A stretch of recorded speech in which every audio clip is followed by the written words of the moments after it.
আচ্ছা যখন একটু উল্টে দিবি আর যখন তোর ভয় শুরু তখন ওরা আর একটু উল্টে দিবি বুঝতে পারবি আর শিলির পিঠা বিশ্ব দেখবে এত তাড়াতাড়ি পিঠা দাদি পিঠার রেসিপি কও কি করে এত এত ফুলকো ফুলকো হচ্ছে কেন তেল দেয়া লবণ দেয়া দেখালে শুকলাই গরম পানি করা মাখবি মাখা থিয়া দিবি কিছুক্ষণ পরে ভাজবি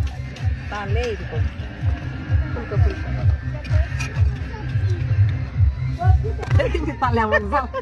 ভাজলে পিলা পিলা ওই সাদা গুলো ভাজলে উল্কা করে সাদা আগে ভেজা নিবি শেষ আমাকে তো খাওয়া হয়নি দাদি ও দাদি ওটা কিন্তু টাকা দেওয়া যাবে না ওটা কিন্তু একদমই কম হয়েছে আরে পাঁচিলে তাছাড়া দিলে টাকা না দিলে যে তোমার ব্যবসা ঢিলে হয়ে যাবে দাদির বড় অত ছোট ভাবিস না বড়ই আছে সব কথা কিন্তু মোবাইলটা তো দিতে আমি কি জানি না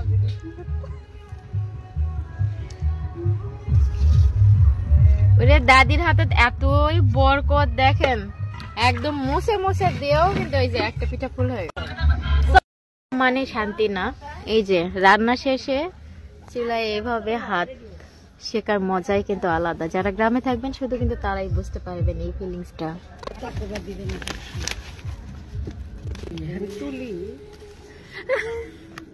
এই দাদি সব পিঠা নেবো একটা পিঠা যেন থাকে না এই দাদি দাঁড়াও টাকা টাকা নিবি না টাকা নিলে নালে তো ব্যবসা করে বন্ধ হয়ে যাবে কিসের জন্য নাতি কো খিলাচ্ছেন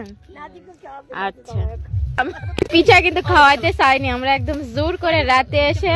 দাদির কাছ থেকে কিন্তু পিঠাগুলো খেয়ে নিলাম আচ্ছা ভালো করছো তারপর কি করছো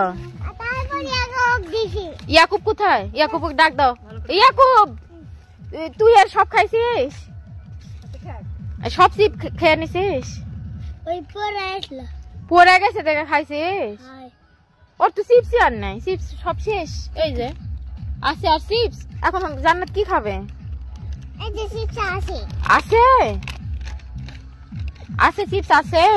ওকে মাফ করে দিলা কালকে আবার খাওয়া হবে কালকে আবার খাওয়া হবে আচ্ছা এই ইয়াকুবে এখন আল্লাহ হাফেজ দিয়ে দাও আমরা এখন বাসায় যাবো বসো